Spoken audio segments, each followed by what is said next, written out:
명사를 초청해 삶의 지혜를 들어보는 시간 지혜다락방. 안녕하세요. 저는 아나운서 김미진입니다. 현대 사회를 관통하는 키워드 불안과 분노라고 합니다. 여러분들은 불안과 분노를 느끼실 때 어떻게 대처하시나요? 오늘 그 방법에 대해서 알아볼까 하는데요. 정신과 전문의 최은동 원장님과 함께하겠습니다. 큰 박수로 모시겠습니다. 안녕하세요, 원장님. 네. 잘 지내셨나요? 네, 반갑습니다. 네. 요즘 사회 전반적으로 불안하고 또 분노에 찬 사람들이 참 많은 것 같습니다. 그것 때문에 뉴스에서도 참 많은 사건, 사고들을 보곤 하는데요. 실제로 이런 증상을 겪는 사람들 많이 찾아오곤 하시나요? 아, 예. 정신과 진료실에 그 불안 공황장애를 호소하는 분, 그리고 분노 조절이 안 돼서 자해 충동, 자살 충동을 호소하는 분이 급증하고 있습니다. 네. 그러면 이런 불안과 분노의 원인이 사회적 문제일까요? 아니면 개인의 문제일까요? 두 개가 다 항상 영향을 미친다고 볼 수 있습니다. 대개 지금 우리 현대사회가 핵가족이기 때문에 대개 부모님 밑에 아들 하나, 딸 하나 또는 외아들, 외딸 이렇게 해서 굉장히 공주처럼 왕자처럼 과잉보호해서 키우죠. 그래서 어떤 이제 불편하고 힘든 일에 대해서 참는 정도가 옛날보다 굉장히 약해진 것 같습니다. 그런 점에서 조금만 그 스트레스를 받아도 불안에 떨거나 아니면 분노를 폭발하는 그런 경향이 아무래도 이제 가정 내니까 또 사회적인 영향이라고 볼 수가 있겠죠. 네. 이렇게 불안과 분노를 느끼는 이유는 개개인마다 다르겠지만 또 다스리는 방법은 또 있을 것 같거든요. 그렇습니다. 어떻게 하면 이 불안과 분노를 잘 다스릴 수 있을까요? 네, 손자병법에 지피지기면 필승이라고 그랬죠. 네. 그러니까 적을 알고 나를 알아야 필승이다 그랬습니다. 근데 우리는 상대방은 잘 아는데 배우자는 잘 아는데 주변 환경은 아주 평가 분석을 아주 날카롭게 하는데 의외로 자기 자신에 대해서 모릅니다.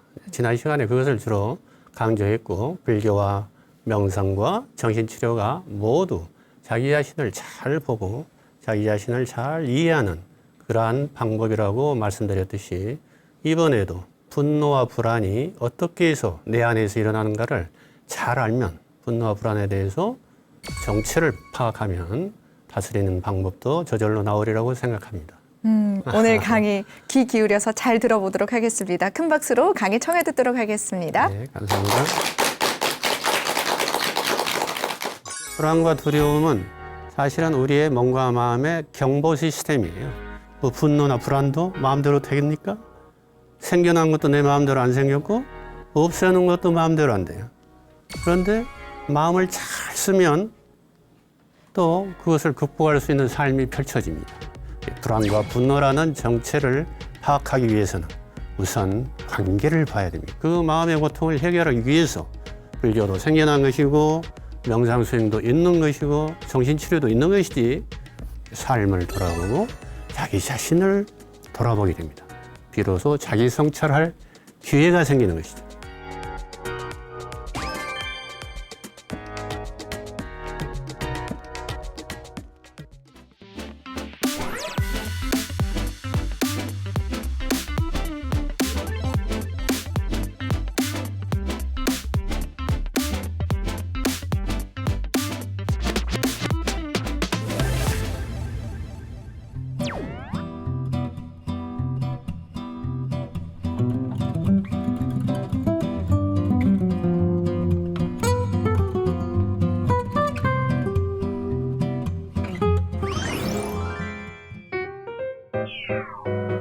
네, 오늘 이 시간에는 현대인들이 흔히 겪는 불안과 분노에 대해서 알아보겠습니다. 불교에서 연기론, 부처님이 깨달은 진리가 연기법이라고 그러죠. 연기의 이치다 이런 뜻입니다. 이 불안과 분노도 이 연기의 이치에 의해서 퇴치를 할 수가 있습니다. 치유를 할 수 있다는 것이죠. 그러니까 그 치유의 연기론이라고 할 수 있겠습니다. 오늘 불안과 분노를 어떻게 치유할 수 있는가, 연기적인 이치에 입각해서 한번 설명을 해드릴까 합니다. 연기론이라는 게 뭡니까?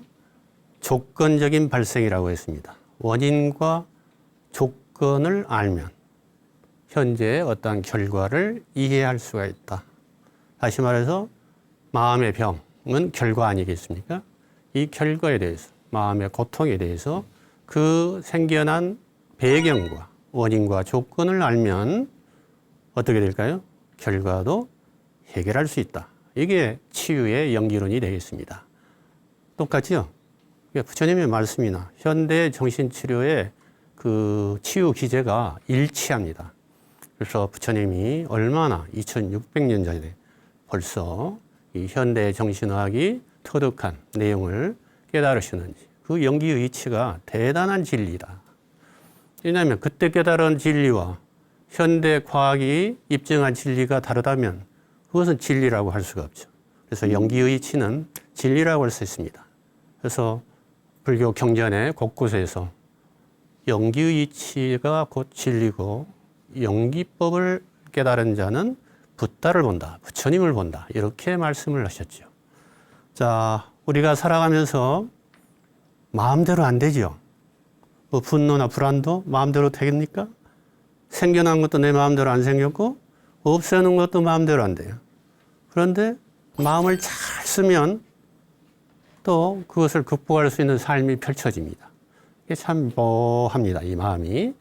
마음은 내 뜻대로 안 되지만 또 내가 마음을 어떻게 쓰느냐. 잘만 쓰면 마음 쓰는 대로 펼쳐지는 게 삶입니다. 이 분노와 불안에 대해서도 한번 살펴보시죠.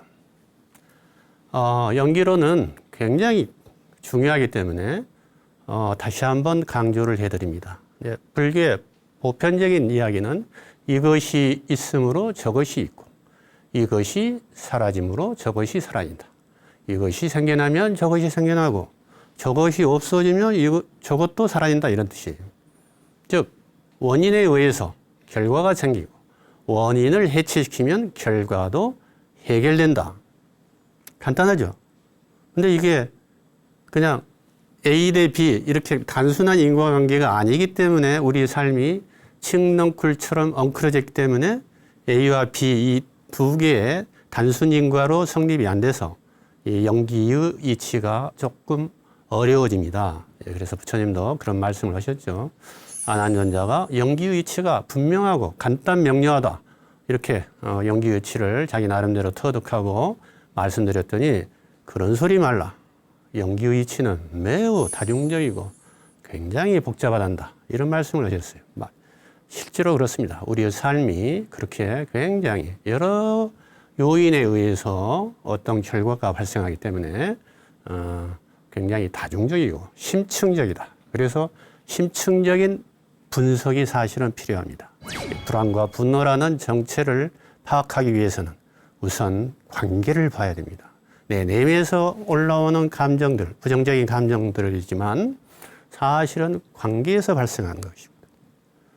여러분들 삶을 한번 정의해 보십시오. 삶이 무엇일까요? 불교에서 연기하면 관계라고도 말씀들을 하시죠. 관계. 삶은 관계 아니겠습니까? 그러니까 인간은 한자도 그렇죠. 인간은 홀로 독자적으로 서 있는 사람이 아니라 서로 의지해서 있는 인간이 그리고 사람 속에서 있는 게 인간이 한자로 쓰면 훨씬 더 이해하기가 좋죠. 우리는 관계 속에서 존재하지 관계를 떠나서 우주의 외따로 고립된 선처럼 독존하고 있는 것이 아니란 이야기죠. 우리가 누구하고 처음에 관계를 맺고 있죠? 부모님과 이 세상에 처음 관계를 맺지 않습니까? 그리고 쭉 살면서 점점점 사회적인 관계가 펼쳐지는데 현재는 가장 중요한 관계가 배우자와 관계 그리고 자식과의 관계. 어려서는 부모님과 관계, 형제와 관계. 이 관계 속에서 우리는 살고 있습니다. 이 관계를 떠나서 살면 어떻게 됩니까? 고독한 존재가 되죠. 고독해요. 노인도 고독하면 자살을 내버리고 그러죠. 삶의 의미를 모르고 너무 우울해서. 그래서 관계 속에서 함께 살아야 되는 것이죠. 그런데 함께 살다 보니까 좋은 면도 있지만 서로 갈등이 발생했을 때 그 해결을 제대로 못하면 불안과 분노가 발생하는 것이죠.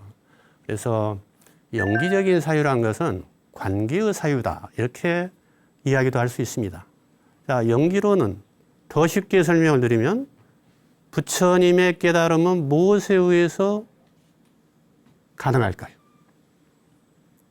이것이 있으므로 저것이 있다. 이게 연기라고 그랬죠. 부처님의 깨달음은 결과예요. 그러면 원인, 조건이 뭘까요? 중생의 아픔이 있기 때문에, 중생의 고통이 있기에 부처님의 깨달음이 있는 것이에요. 중생의 고통이 없는데 부처님의 깨달음이 있을까요? 중생이 없으면 부처님도 아무 의미가 없다는 이야기죠. 그리고 고통 속에서 깨달음이 오는 것이지, 고통을 겪어보지 않은 사람이 그냥 책으로 심리학적인 책이 있고 불안이 뭐다, 분노가 뭐다, 우울이 뭐다, 자살이 뭐다 해봐야 실제로 그렇게 마음 아리를 하고 있는 분들을 조금 더 이해해주고 공감해 줄 수가 없어요. 머리에서만 하는 지식이기 때문에. 그래서 명상이나 정신치료는 지식이 아니라 직접적인 지혜, 즉 간접적인 지식이 아니라 책을 읽고서 머리에서 이해하는 그런 지식이 아니라 직접 자기가 체험해보고 깨달은 지혜, 이것을 소중히 생각합니다. 그래서 분노, 불안도 그러한 본인의 체험에 의해서 굉장히 고통스러우니까 정신과를 찾아오고 또는 아주 큰 선생님들이나 어디 지도자들을 찾아가서 명상 지도를 받고 그러는 것이죠. 그 마음의 고통을 해결하기 위해서 불교도 생겨난 것이고 명상 수행도 있는 것이고 정신치료도 있는 것이지, 마음의 고통이 없고 편안한 사람이 굳이 뭐 정신과 찾아올 일이 없죠. 굳이 뭐 어디 도인 찾아가서 깨달음을 구할 일도 없죠. 그와 같은 이치입니다. 중생의 고통이 있으므로 붓다의 깨달음이 있다. 이것은 유명한 유마일 거사께서 유마경에 중생이 병이 나서 내가 아프다. 문수일 문수보살께서 와서 병문안을 하니까 왜 어떻게 해서 아픕니까? 그러니까 내가 아픈 게 아니라 중생이 아파서, 중생이 아프기 때문에 나도 아프다. 굉장히 사회적인 관계를 강조했죠. 대단히 중요한 말입니다. 그래서 고통을 겪어봐야만 그동안 막 앞으로 밖으로 외형적으로 막 확장하고 발전시켰던 삶을 멈추고 비로소 뭐가 잘못됐나 뒤돌아보게 되는 것이죠. 삶을 돌아보고 자기 자신을 돌아보게 됩니다. 비로소 자기 성찰할 기회가 생기는 것이죠. 그러니까 그 계기가 있어야만 고통의 의미를 깨달을 수 있는 초석을 만날 수 있는 것이죠. 고통스럽지 않은데 갑자기 깨달음이 오고 그냥 수행만 하고 면벽자선하면 깨달음이 온다. 천만의 말씀. 그거는 공허한 깨달음입니다. 삶 속에서 내가 관계 속에서 빚어지는 마음의 여러 가지 불편함을 어떻게 효율적으로 해결할 수 있는가. 이게 명상이고 정신치료, 또 불교 공부, 마음 공부죠. 그래서 자신을 성찰하는 것. 이게 세 가지의 공통적인 목표이자 수단이기도 합니다. 자기 성찰. 자, 불안과 우울은 우리 정신과 진료실에 가장 많이 찾아오는 양대 부정적인 정서의 하나입니다. 이것을 어떻게 해결할 것인가? 우리 요새 코로나 굉장히 많이 지금 우리나라가 세계 최고의 감염자가 발생하고 있죠. 그래서 어마어마하죠. 그래서 그 코로나로 인해서 정신과가 대호황입니다. 그래서 서울 시내 정신과 개업 의원들이 아주 급증하고 있어요. 그래서 뭐 불과 한 50m, 100m마다 정신과 의원을 찾아볼 수 있을 거예요. 예전에는 한 구에, 제가 개업할 때만 해도요, 한 구에 하나가 있을까 말까 했어요. 그렇게 희소한 정신과였는데 지금 뭐 50m, 100m마다 쉽게 찾아볼 수 있는데, 그 이유가 코로나 때문에 이 최근 3년 동안 엄청나게 상담 수요가, 마음이 힘든 사람들이 급증했다는 증거죠. 그 중에서 두려움이 굉장히, 공포가 엄습해오는 공황장애 같은, 공황장애 많이 들어보셨죠? 패닉 디스오더라고.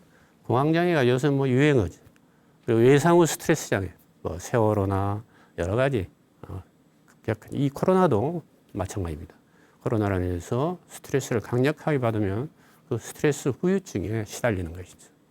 그래서 직장에서도 학교에서도 적응을 못하면 적응장애. 그래서 진단서를 받아가지고 1년씩, 6개월씩 휴직하는 분들이 굉장히 늘어나고 있습니다. 특히 최근 들어서 10대 그리고 20대 초반의 청소년들, 학생들이 굉장히 자살 충동과 자해를 많이 해서 찾아옵니다. 상담실을. 그 자해 충동을 극복할 수가 없는 젊은이들이 굉장히 늘어나고 있어요.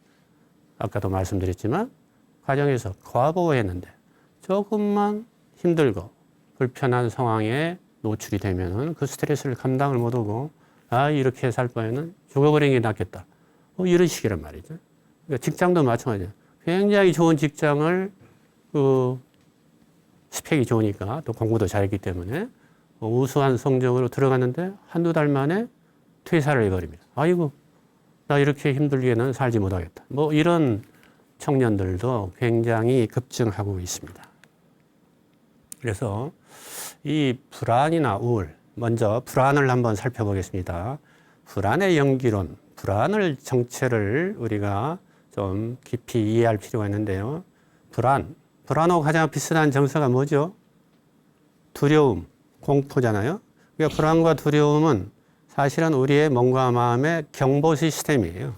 뭔가 어떤 안 좋은 일이, 굉장히 큰 일이, 굉장히 위험한 일이, 아니면 굉장히 불행한 일이, 또는 재난이 닥치지는 않을까 예상을 하면 몸과 마음이 경보가 울리게 있죠.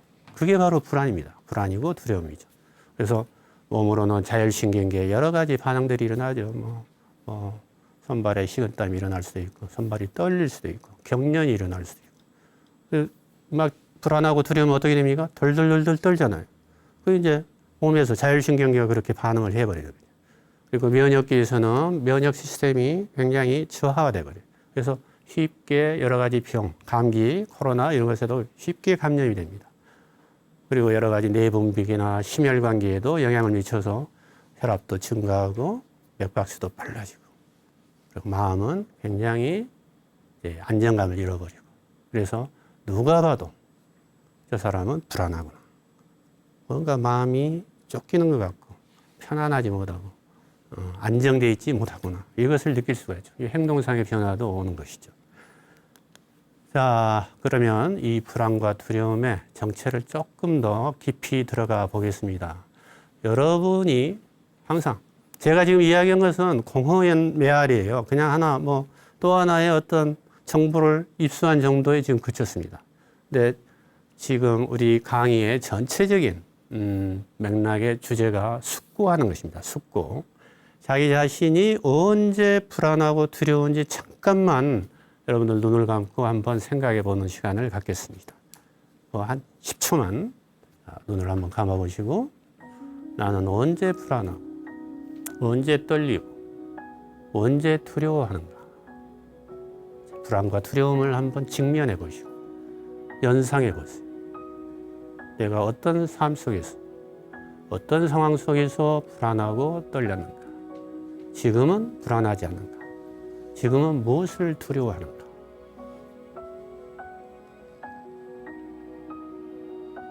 나에게 가장 큰 두려움은 무엇인가? 현재 당면한 가장 큰 불안과 두려움은 무엇인가? 네, 눈을 뜨십시오. 이렇게 집에서 혼자 명상하실 때는 이것을 시간을 충분히 가지고 5분, 10분 명상을 해 보실 수 있습니다. 그러면 숙고 명상이 됩니다.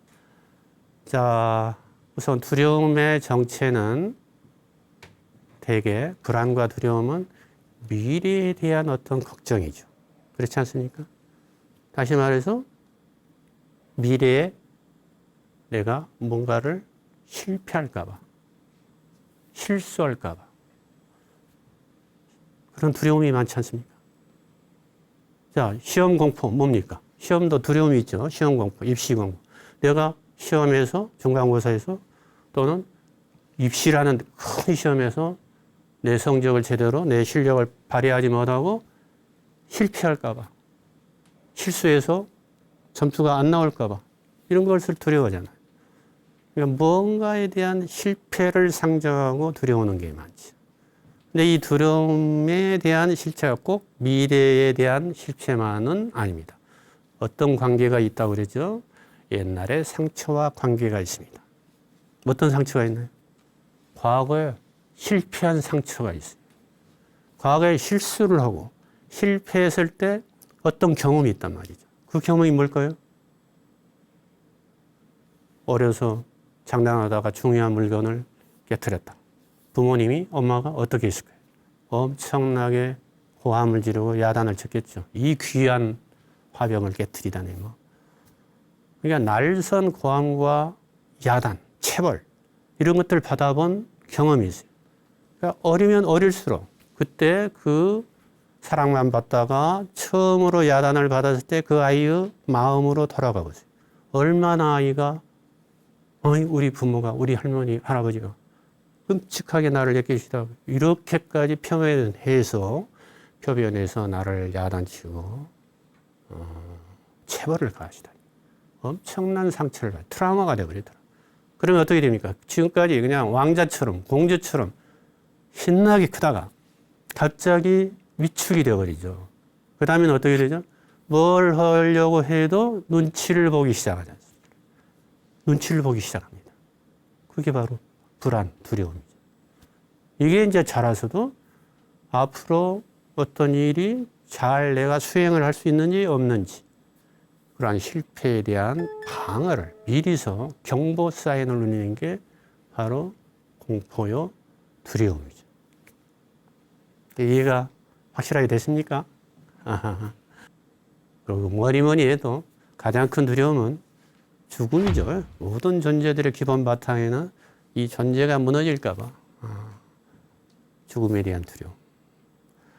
찾아보면 여러 가지 있을 겁니다. 여러분들이 생각해 보면 이것은 큰 것만 굵직굵직한 것만 제가 나열했지 각자 조금 더 세밀하게 자신의 현재 당면에 있는 불안이나 두려움은 어디에서 오는가를 한번 꼭 숙고해 보고 그걸 명상 속에서 뭔가 깨달음이 오면 경험한 바를 적어 보시는 게 이 숙고 명상의 묘미가 있습니다.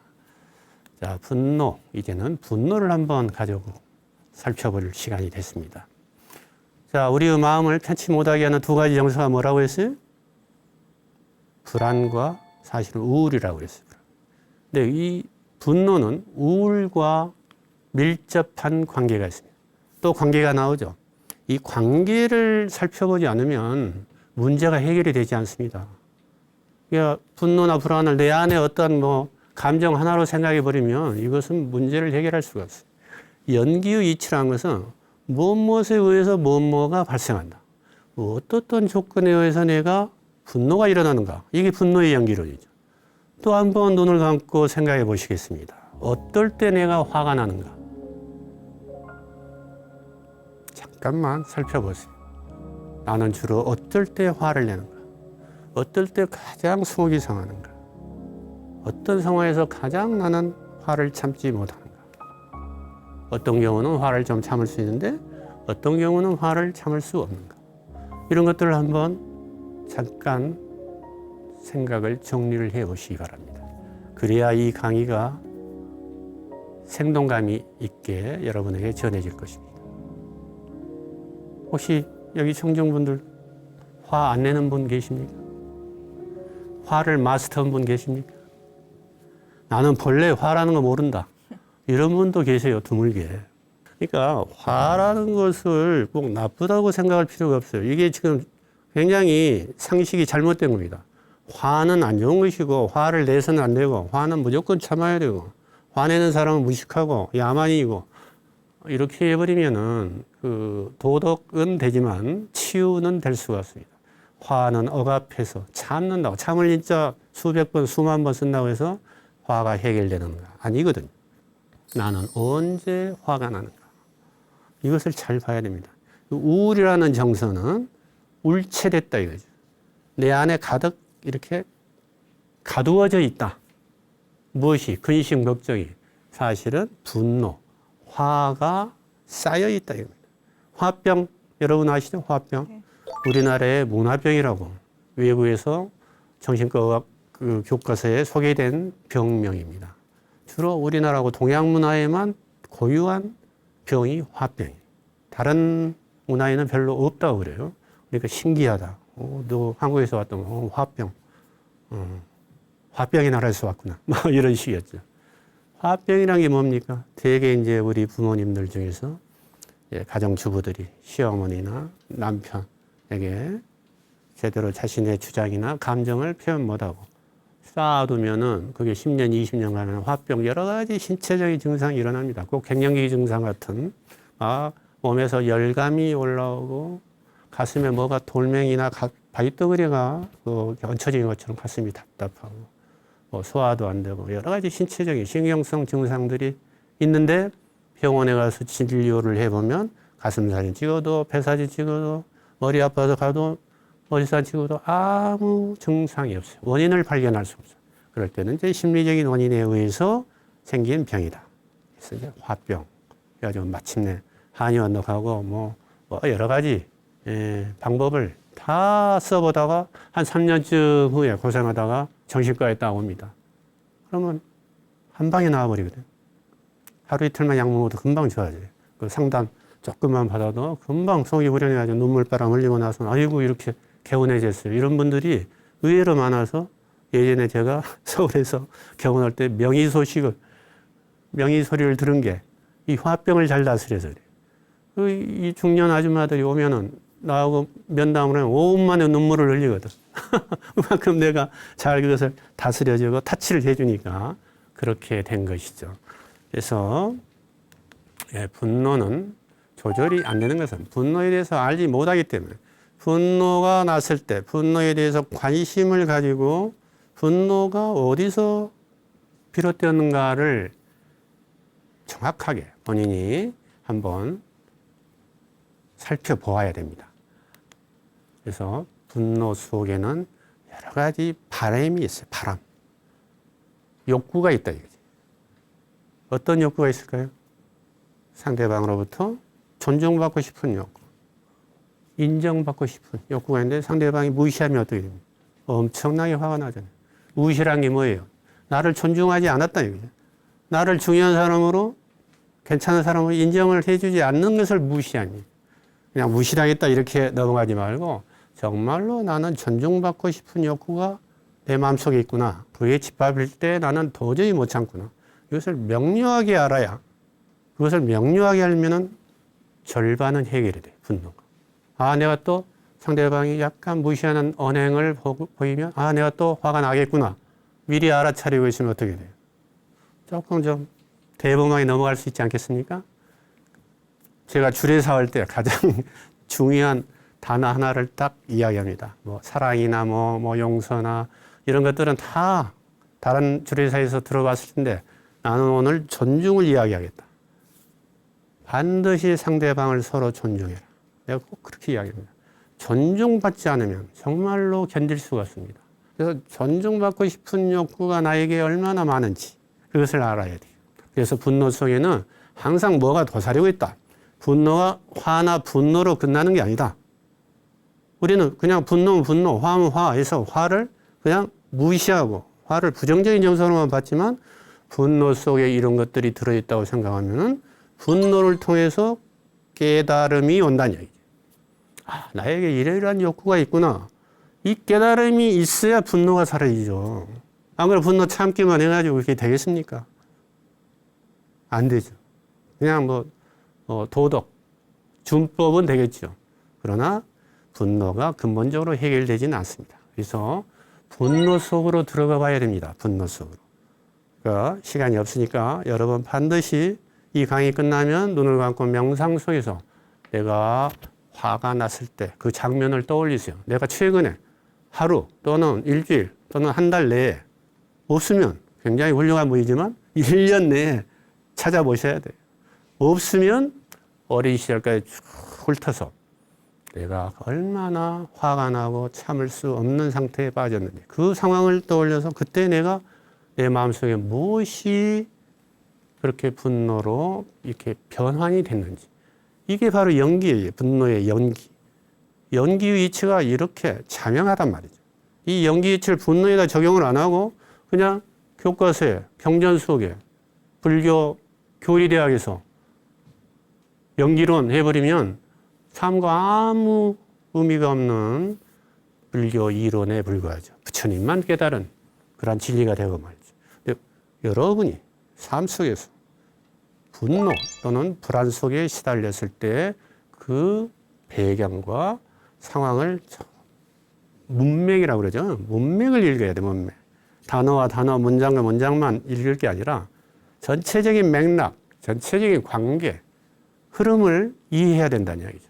분노의 연기라는 것은 분노의 전체적인 맥락을 이해해서 통찰이 와버리면 분노 조절이 10년, 20년 내가 화두선을 했는데도 분노 조절이 안 된다고 찾아온 분이 최근에도 있었어요. 그분이 두세 번의 상담 끝에 깨달음이 와버렸다. 어떻게 해서 왔어요? 자기를 돌아보고 분노 속으로 들어가게 했기 때문에 어떤 상황에서 분노가 일어나는지를 확연하게 알고 이 사람과 관계가 문제인 줄 알았더니 이 사람은 1차적인 문제고 사실은 그 배경에 이 사람과 관계가 문제가 돼가지고 이 사람과 관계가 이렇게 힘들어지고 분노 조절이 안 됐구나. 이렇게 맥락적으로 통찰이 와버리면 분노가 해결되고 분노로부터 자유로워졌어요. 이런 말을 한다. 10년, 20년, 30년 면벽수도 했는데 깨달음이 안 하는데 상담 몇 번 만에 깨달음이 왔다는 얘기. 이것을 깨달음이 아니라고 할 수 있습니까? 자, 분노 속에는 무엇인가가 있다. 아까 어떤 욕구가 있는데 그 욕구가 좌절될까봐, 충족이 되지 않을까봐 하는 두려움이 또 밑에가 있겠죠. 욕구 속에 또 두려움이 있다. 분노나 불안은 궁극적으로는 어떤 목적이 있군요. 부정적인 감정이 일어난 것을 그냥 부정적으로만 치부해버리면 그건 뭐 원죄라고 해야 되겠죠. 원죄. 그러나 분노나 불안은 나를 무언가 깨우쳐주기 위해서 나를 좀 더 성장시키기 위해서 찾아오는 거구나. 이렇게 하신다면 분노와 불안에 대한 의미를 항상 자기 자신의 내면에다가 질문을 하는 연습을 해보셔야 돼요. 그게 숙고명상의 묘미입니다. 누구에게 물어보는 게 아니라 자기 내면에 물어보는 거예요. 그러면 깨달음이 온다는 것이죠. 아까 그분도 내가 뭐라고 해석해주고 분석해주는 게 아니라 이건 정신치료는 되게 그렇게 해요. 근데 그 해석까지 몇 년에 걸쳐서 해석을 유보했다가 해석을 해주는데 이분은 스스로 돌아오면서 스스로 깨달아버렸어요. 이거 얼마나 빨라요. 마음대로 안 되지만 마음을 어떻게 잘 풀어서 쓰면 또 마음대로 되는 것도 삶입니다. 그래서 분노건 불안이건 우리의 삶 속에서 찾아오는 여러 가지 복병들은 사실은 자기 본래 참나, 자신이 가지고 있던 깨달음의 품성, 불성을 실현시키려는 그러한 목적성이 있어요.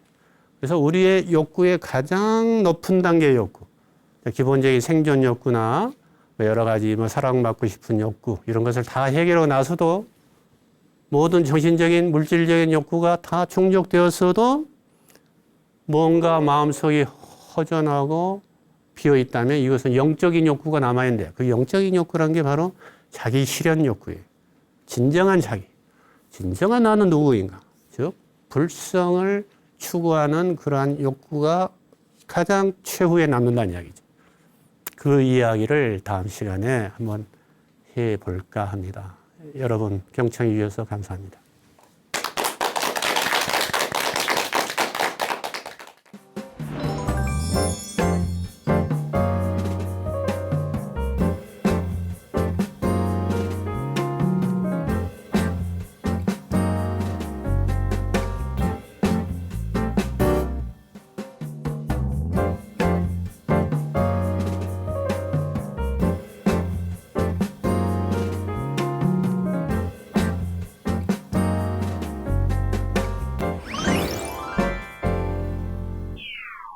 네, 오늘 강의 참 잘 들었습니다. 이 분노 조절이 안 되는 이유가 분노에 대한 무지 때문이라고 지적을 해 주셨는데요. 굉장히 인상 깊었습니다. 그리고 또 숙고 명상을 권해 주셨잖아요. 숙고 명상을 할 때 어떤 것들을 유의하면 좋을지 설명 좀 부탁드리겠습니다. 네, 숙고 명상이라는 것은 일단 뭐 보통 명상과 똑같이 시작합니다. 호흡에 집중하고 온몸을 이완시키고 그래서 이제 마음이 편안하고 심신이 안정된 상태에서 이제 분노의 장면을 아까 떠올려 보는 것이죠. 이게 이제 숙고 명상이죠. 명상 속에서 숙고하는 것인데 이제 부정적인 감정이다 보니까 누구한테 화가 나고 누구한테 막 상처받은 것을 다시 떠올리면 잘 제 속에다가 불씨를 좀 따둑따둑 해놨는데 다시 불씨가 확 불이 일어날 수가 있죠. 그런 이제 부작용이 있는데 그러나 그것을 감수해야 돼요. 그것을 다시 재경험하고 대신 마무리를 잘해야 되는데 그래서 이제 아까 상담 치료 장면에서는 치료자가 그것을 잘 안내를 하고 또 명상 중에서도 이렇게 일어나면 명상 지도자가 안내를 할 수 있어야 됩니다. 혼자 설 수 있는 분이라면 굉장히 경기가 높은 분인데 그런 분이 조금 드물어요. 대부분은 이 숙고 명상에서 이 부정적인 정서를 다룰 때는 안내자의 명상 워크숍에서 안전하게 지도를 받아야 됩니다. 그래서 부정적인 정서를 완전히 이렇게 충분히 경험하고 마무리 작업을 잘 지어야 되는데 그 작업 내용이 다음 시간에 구체적으로 언급이 될 것입니다. 아, 그렇군요. 그러면 분노에 대해서 숙고해 본 경험이 대부분 사람들이 없을 것 같아요. 그래서 이 부정적인 감정이 웅크리고 있던 감정들이 올라올 때 좀 다스리기 어려울 것 같고 또 그 감정 자체를 알아채기가 어려울 것 같거든요. 네. 분노에 한번 휩쓸리면 네. 뭐 전혀 이성적인 게 마비되는 경우가 많죠. 그래서 머리 끝까지 그냥 분노에 타올라 가지고 엄청난 막 반응들을 하죠. 격렬한 반응을. 이럴 때 이제 명상은 그 분노마저 바라보라. 호흡을 바라보듯이 분노의 감정을 조금 떨어져서 바라보라. 그러려면은 호흡을 다시 활용해야 됩니다. 그래서 명상이 시작이 호흡이고 끝이 호흡이라. 저 명상을 다치로 삼으라고 하는 스승들의 말씀이 있습니다. 다시 말해서 분노가 격렬히 왔을 때 호흡을 심호흡을 굉장히 강력한 호흡을 통해서 1분 정도 호흡에 집중을 해서 분노로부터 좀 떨어져야 돼. 분노하고 내가 하나로 뭉쳐버리면 그냥 분노 속에 타버리니까. 분노로부터 약간 떨어져서 분노를 바라볼 수 있는 상태로 만드는 거. 이게 명상의 위대한 힘입니다. 그래서 모든 감정을 떨어뜨려서 바라본다면 분노가 곧 내가 아니고 분노가 내 것이 아니라는 것을 경험할 때가 있어요. 그러면은 분노는 저절로 컨트롤이 될 수가 있습니다. 근데 분노 속에 붙어 있으면 분노는 조절하기가 어렵죠. 그래서 명상을 수시로 몸에 배도록 열심히 연습을 해야 됩니다. 네. 명상을 수시로 하라고 말씀해 주셨는데 얼마나 자주 해야 될까요? 하루에도 수없이. 어. 저는 틈만 나면 호흡을 바라봐요. 내 호흡이 현재 어떻게 쉬어지고 있나. 들어오고 나가는 숨을 한두 번이라도 살펴보고 또 일을 하고 그렇습니다. 운전하다가도 정차해서 잠깐 뭐 한 몇십 초, 몇 초 쉬게 되죠. 먼저 막 쏜살같이 튀어나가려고 육상 선수처럼 대기하고 있는 게 아니라 이때 내가 호흡을 바라봐야겠다 하고 호흡을 봅니다. 그래서 남이 쫙 빵빵할 때 출발해도 늦지 않다. 이렇게 저는 호흡을 보고 아침 저녁으로 또 명상을 특별히 시간을 내지요. 네, 명상을 하는 습관을 계속 들이도록 많이 노력해야겠습니다.